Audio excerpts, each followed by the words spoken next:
Well, the purpose of the Golf Day is to celebrate, create awareness, and also to support the cause of giving. We're looking at education sector, sports sector in rural areas or disadvantaged areas and communities that we come from, also the religious communities. We look forward to seeing you there. Please bring your spirit of love and giving and bring your A game. Love and peace.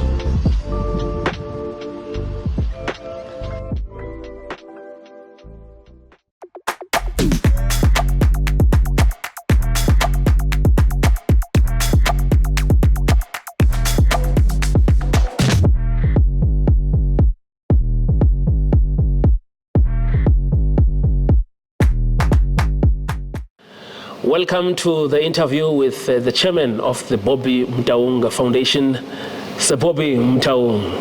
He will tell you about the name Bobby because it's got a Sir element in it. Kaizer Chiefs football manager, Bobby Motaung, the flamboyant football boss. You know him from Amakosi, but most importantly as one of the sons of Dr. Kaizer Motaung, a stalwart of the game and also former Orlando Pirates great, formed this gigantic club back in the 1970s, and 55 years later they're still going stronger. But this time around we're focusing on Bobby Motaung. He's here with us on FarMoreForTheFans on Hollywood Bets as we talk about the journey of him in the football space, but also in life in general, as we go down the memory lane and looking at the establishment or the foundation that he's now established, the Bobby Motaung Foundation, and also his aspirations for the future, and looking back in his career and in terms of what he wants to achieve as well. Bob Steak, thanks so much for the opportunity. To those who don't know who Bobby Motaung is, how would you describe Bobby Motaung, the child, the football administrator, but also out surrounding? When I was born, I was given names which meant a lot about who I must be. Bobby on its own, being Bobby, when my father was playing in America, he was staying with a friend, Bobby Charlton. That name was given to me. That's where Bobby comes from? Yeah, yeah. So I was given a name from America. Then obviously not just any player. The expectation was that I was going to play soccer and be a top star. But unfortunately, in life had its own way for me. But I'm involved in soccer. I'm a passionate. I played soccer, I played rugby. No, soccer, karate, tennis, and I was an athlete, a runner. So those were my key sports. I didn't want to play boxing because... Were all these other sports available in Soweto? Yeah, we grew up in a community where in Meadowlands, all sporting codes were there except rugby and cricket, because cricket was more Eastern Cape, boxing. But the boxing was there. Yes. In my area, we had top boxers who grew up from our area. But obviously, as a young kid in the township, as soccer was the key sports, karate, I had a black belt. I have a black belt at the young age. Because remember, green belt, white belt, green belt, brown belt, and black belt. So I qualified there, but not boxing. Boxing, in my face, I was more of a lifestyle guy with afro hair and all that. Very handsome young man. So yeah. I want a picture by the way to talk about that one. So I grew up in a family where also we had Kaizer Chiefs was there, but also my grandfather had a football club in Meadowlands called the Meadowlands Zebras, where it was there in the family. My father's family had a football club, Kaizer Chiefs, where there was passion about people. The family homes of football clubs at the time were the homes, because our grandmother used to cook, do washing for the players, boys in Tsoleng, all these guys used to play for Kaizer Chiefs. At the same time, my mother's home, the same. We had the football team, it was a clubhouse. So I grew up in that space of people, of community, of society. So the passion that I've got, my name, Nehemiah, it's also in the Bible. I was given a name by my grandfather. That's the name. My mother's uncle. That name... in the olden days, even now, I don't know if traditionally people still do it. When when a child is born, both parents' sides must give a name. So on my mother's side, my mother's uncle gave me a name called Bobby, or a name then it became Motaung. But that name had its own spiritual journey and it had its own journey of life to live. That's why it's about my energy, it's about my spirit of giving, of loving and caring. And I've got just my own journey that I've lived for the past 55 years. That's why I'm celebrating 55 years uniquely again after the 50th. All the years when I was turning 21, I did a party too in Bretz. We had a nightclub, we had restaurants in Bapong, in Bretz. I hosted the biggest party ever in Bapong. Guys from Soweto, Pretoria, Rustenburg, Northwest Botswana. My late uncle asked me one day. You turned 21 when? Many years back. This was 55 now, so take it back. Yeah. Take it back. So that was a long time ago. Long time ago. So obviously my uncle, we had a nightclub, we had shops, so he asked me one day, he said, but Mchana, I don't understand how you get it right. So many people love you, so many people come to your occasions and you're hosting and you've got love for people. And he said, but you're going to have one problem when you grow up. To know who are your true friends, to know who's real to you, and because you care, who to trust. It's going to be your biggest challenge in life when you grow up. Well, you become grounded, you become natural. You don't wake up on a day and plan to have a particular agenda or attitude towards life. You are prepared in life. When you are born with a destiny and with a task from a spiritual point of view. But obviously you go to school, you are brought up by parents, by community, so that environment molds you to be who you are and how to learn. And the best experience is to live it. Live free, be open and share the wisdom. But once you start restricting it, start preparing yourself every day for something that you're not, then it hurts.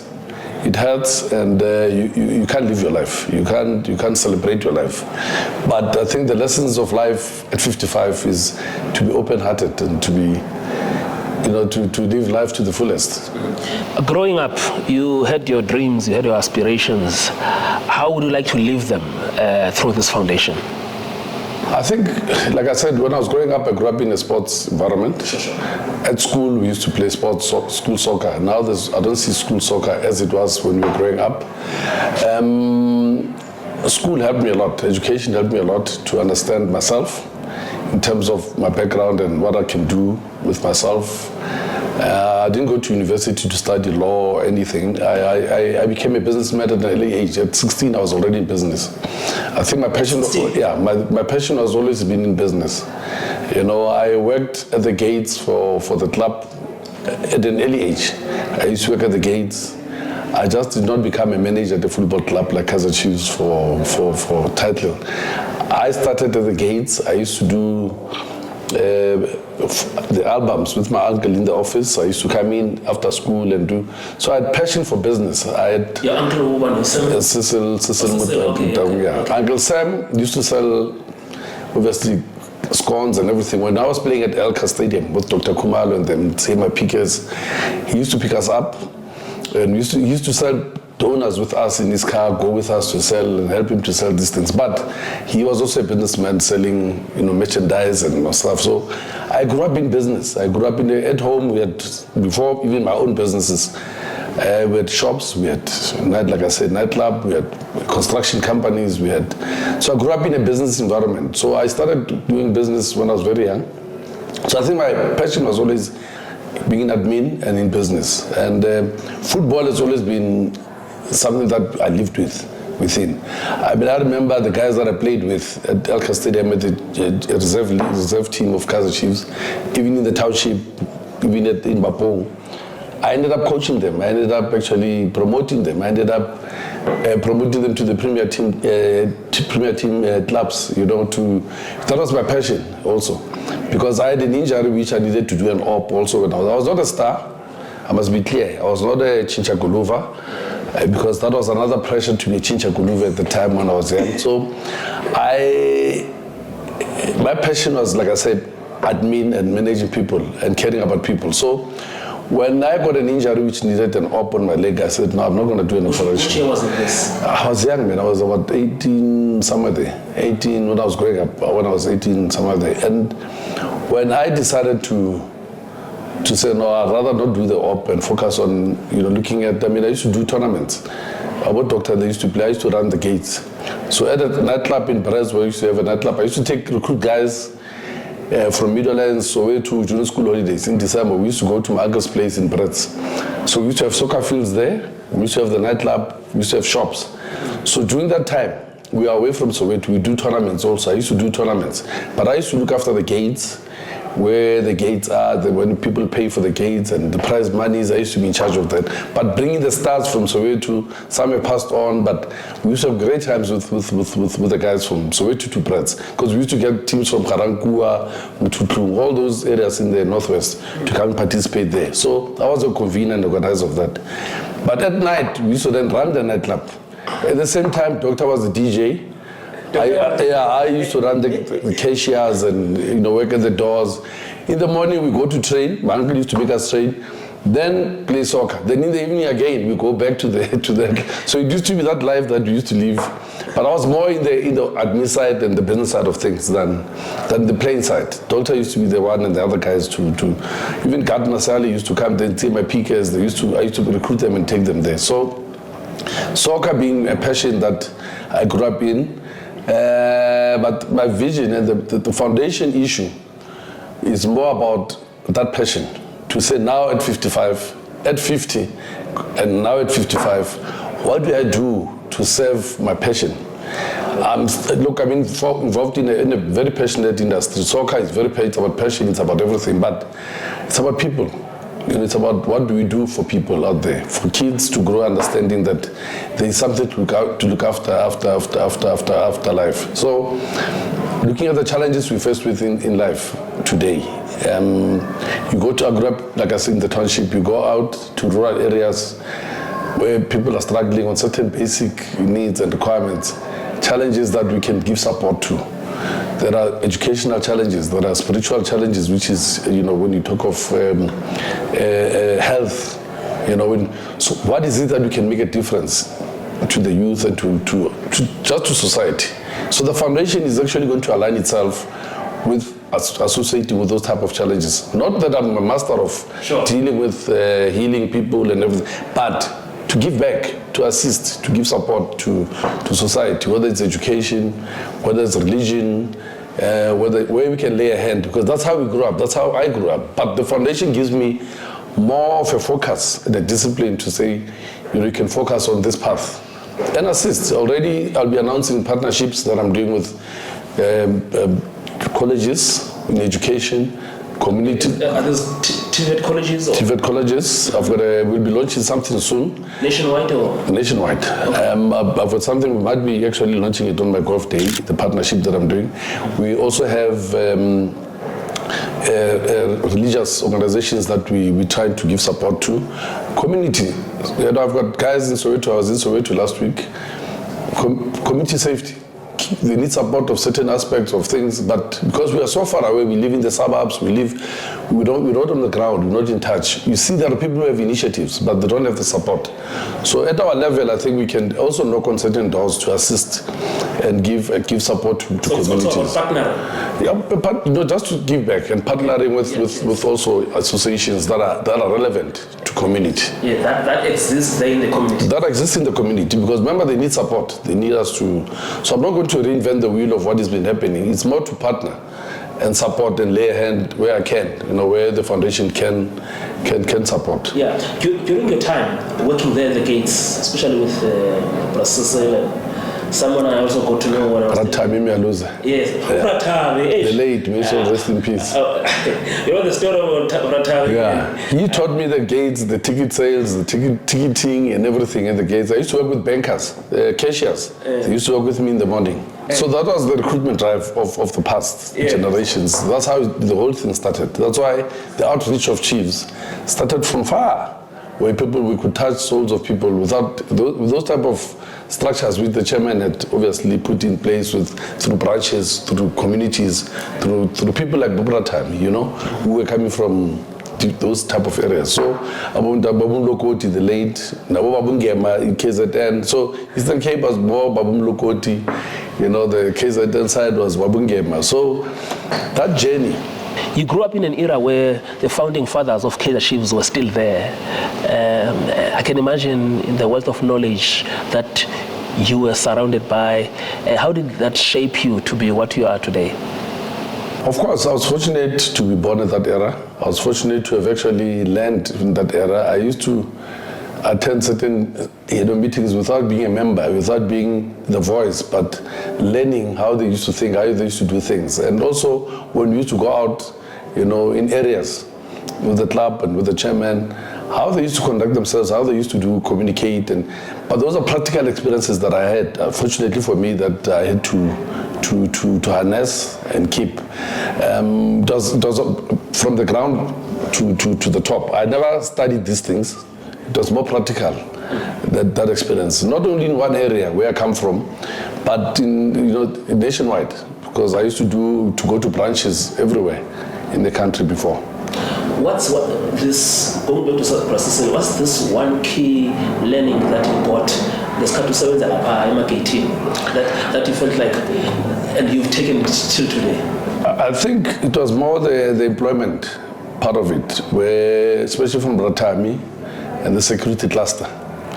Because even when the security system changed to the modern security, I was part of that process. What I learned in that era was job creation, the marshals, how they used to work. There was no security companies. And the cashiers, how they used to work, counting tickets, stubs, and how we used to distribute. And the naughtiness that used to happen even at the gates, whether you call it theft or whatever, or how they used to smuggle people in, making extra pack. I had that experience. I first had the experience because I was part of the system, and people are struggling still at the time, but job creation was created from those grounds. When it comes to weekend, people knew that the mamas are going to be selling, security marshals are going to be earning money, and there was no official security companies then, but there was discipline in terms of when the marshals come with the shambok and the security guys come with the shamboks, then people used to know that we were going to be beaten up for order and for this, but those learnings, the passion of people at the time with those struggles was what I grew up in, and those are memorable days that we used to have. At the moment, life today has changed. There are a lot of regulations now, there are a lot of rules which regulate safety and everything, but there are lessons learned from all those experiences. Even when the Ellis Park disaster happened and all those changes that happened, how the commission changed the rules and regulated. I've been part of the system. I was part of the system, and understanding how the gates work now and the ticketing process works now. Same, I was part of the process of that, learning and understanding why the purpose of doing that, why the purpose of change of system, because of the regulations that had to be implemented in the game. But in the past, the old days, it used to be unique. Orlando Stadium was not like the current Orlando Stadium that is after the World Cup. The closeness of people on the field and everything, and how people used to celebrate. It was chaotic, it was hectic. But that was a passion that we grew up in. Mm-hmm. I was going through my research and I saw one of the stories, and a very interesting part was the closeness to your mother, especially even when you thought about founding or establishing this foundation. Tell us more about Uma and also what she means to you. And I say there's an element of Methodist Church. I'm not sure when I was told I'm going to say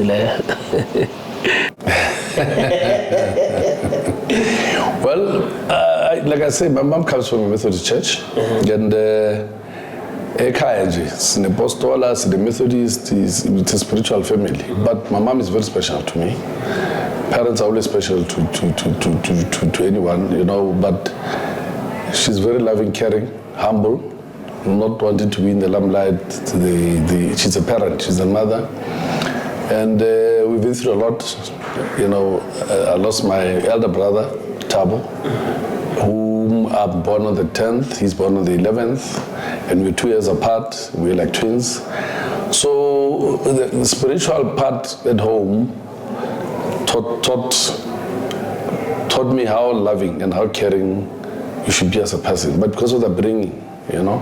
Fortunately, it's all rounded in the Motaung family and at home. It's all rounded. There's love, there's passion for people, there's love for this life that we live. So my mom is very close to my heart. She's my wife, she's my girlfriend, she's my everything. So yeah, so doing siyacula baningoma zabo basicula makasaculi mele sukume sonke sicule. I think of one as we were talking. But she loves gospel music, she loves church songs, she loves, look, she's beautiful. And there's so much I can say about my mom. There's so much that I can say about the love that I've got for her. And that's why I'm celebrating my birthday in honor of her and obviously my parents, my dad, to give back. Because that's how they taught us to care. Mm-hmm. So that upbringing brings that specialness of her from her heart. Because, like I said, at home we come home, we must eat. We come home, we are hospitable. We come home in the football. It's about hospitality at home. Even now, as you see how big the organization is, it's about people. It's about we serve. And that's the love that our parents have, my parents have with people and connection. And that's how the support of the foundation, it's there spiritually, it's connected. Losing your bigger brother is like so losing your bigger brother. Yeah, so is a big thing. Also, did you, especially around that time, now also felt this deep sense of being, not that you're not close to Mama, but also making sure that now you really want now that Mutabo? Yeah, fortunately we're very close in Mutabo. Fortunately, I was always the one, always making sure. I was like an elder brother to my brother. Okay. Yeah, I was like an elder brother to my brother. But my mom, a special woman. We've come a long way. If I can sit and talk about my mom and where we come from, I'll leave it to you for another platform. But that storytelling has bonded us to date. I'm still the same person with my mom, tight, close, making sure that she's my baby, she's my wife, she's my everything.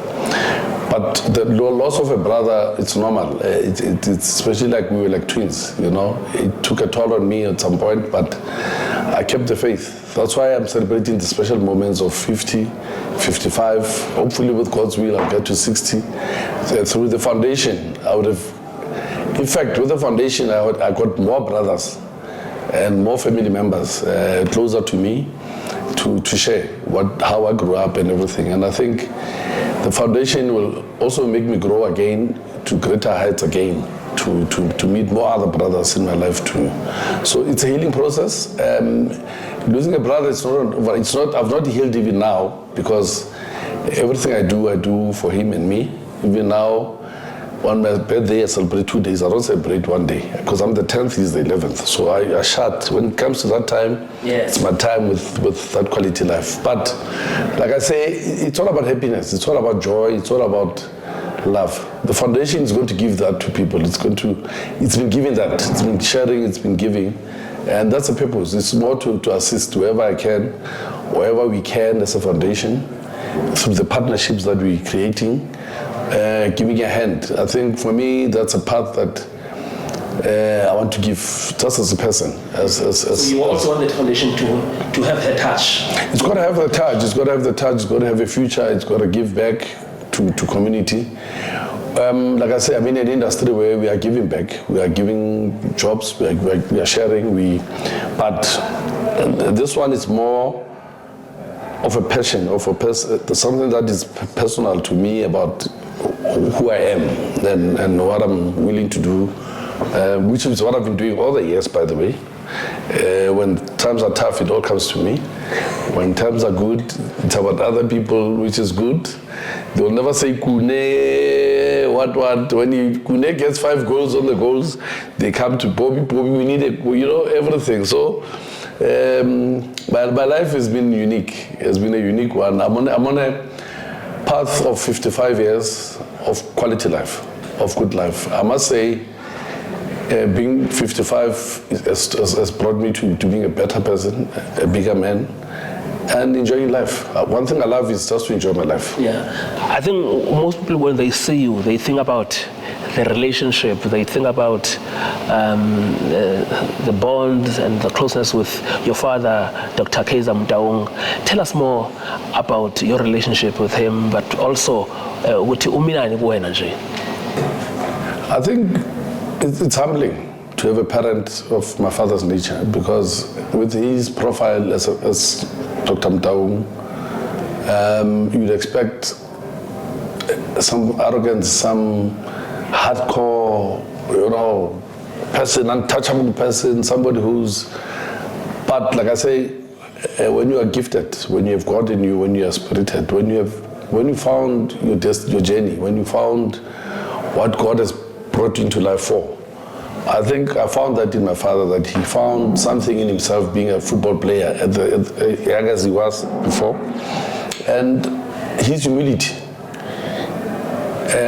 his professionalism, his ethics are the ones that one looks at and says, you know what, I'm blessed, I'm truly blessed to have a father of Kaizer Motaung's caliber, because he brought us up uniquely, and he's taught us something about humility and respect to life, respect for people, respect for what we have, and God's fear and respect that he's taught us, that whatever we have, wherever you are, it's about God's will, it's a gift. He's acknowledged this gift, but you can see without him talking also that he's acknowledged himself. He's a very humble but very strict man. Not that he's not strict, he's strict, but he gave us an opportunity to grow. He gave me an opportunity to grow, to understand who I am, to find myself. Because I think he found his destiny, his path, his journey, he found himself. Now, if you found yourself, this is how I'm also bringing my kids.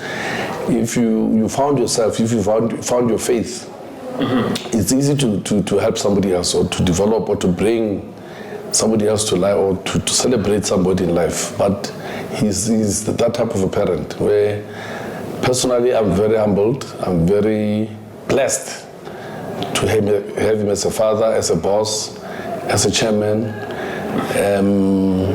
as an icon. For me, he's my bestie, he's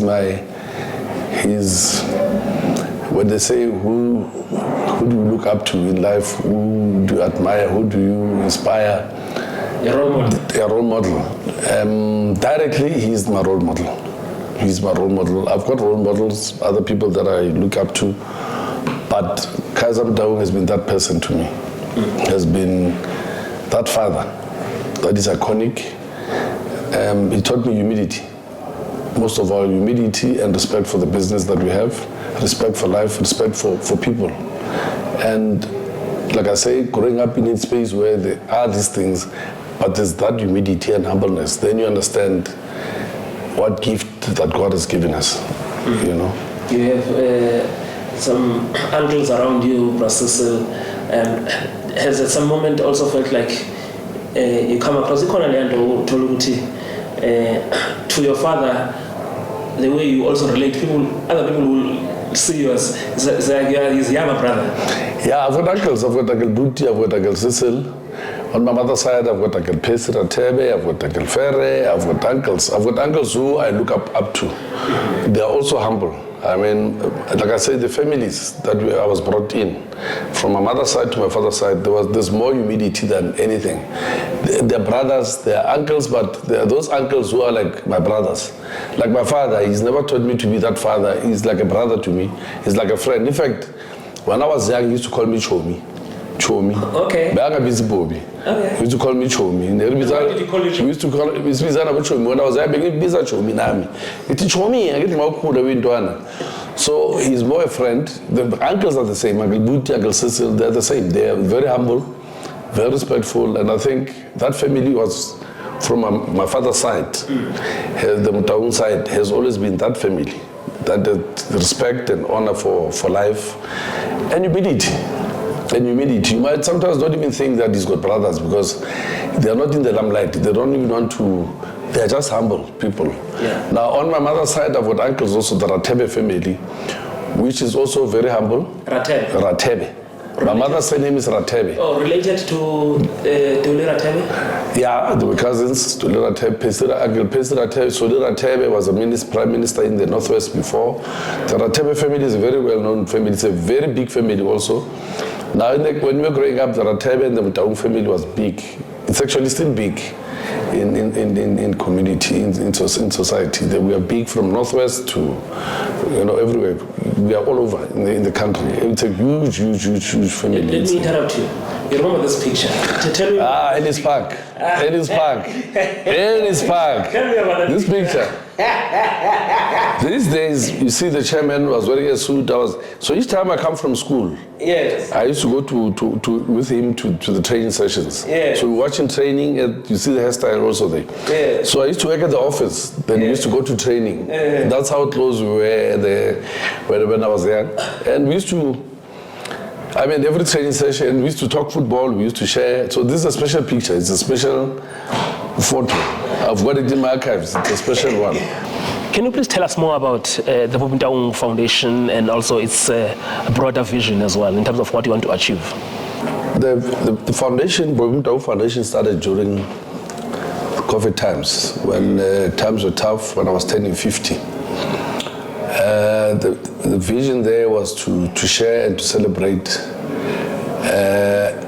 the tough times that we were in at the time. I had planned a bigger party.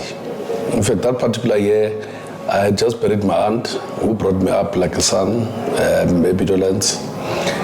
And July, we had planned a big party. For myself. Or for yourself? For 50, where it was going to be a celebration to celebrate 50. 50 was a milestone for me at the time. But then obviously, the COVID hit in February, March, I think, at the time, just as I just buried my aunt. So it took how many years COVID for us to open up, and we had restricted times of what we could do, where we could go, and what we would not do, the do's and don'ts at the time. But then the passion of love and giving was still there from myself, where in those trying times I decided, let me start something that we can share with people. Community, society was struggling at the time, where I got a few friends of mine to put something in the kitty. Instead of doing a party, then we'd rather do a donation to the community and assist and give back to community, because the spirit of giving was there at the time. So then I started the foundation, and then we went around. We gave thousands and thousands of families food in the Northwest, in Tshabalala, in Soweto, at the churches, at Methodist. Subsequent to that, we had my mother's birthday during the trying times as well. So I wanted to celebrate my mom. And I also gave back to the church again with a nice celebration for my mom, giving back all the Methodist churches in Midlands. And it was sharing. It was a spirit of sharing and celebrating, because that was the only way at the same time we could get people out and communicate and be with people. Although there were restrictions and there were regulations, but at least we could get out there and celebrate. That was the gist of the foundation. And then going forward, I started thinking about it to say, whilst one is growing older and seeing the challenges that are there in life, whether it's in communities, whether in society, it's a passion that you have for people. In industry of football, where we serve, we're in entertainment, but we give hope to people. So the foundation for me, it's more a healer. It's more a healing process for me to share, because I love people, I love sharing. Well, thanks so much, Bob Steak, for this wonderful interview, and we are hoping that this Bobby Motaung Foundation will be a huge success, and we look forward to an opportunity to have a sit down again with you in future, where we can look at the progress of the foundation, and also in terms of some of the things that you are doing, especially with the TVET Colleges. We've got a TVET College now in the Premiership Division in Orbit College. Ke a leboha.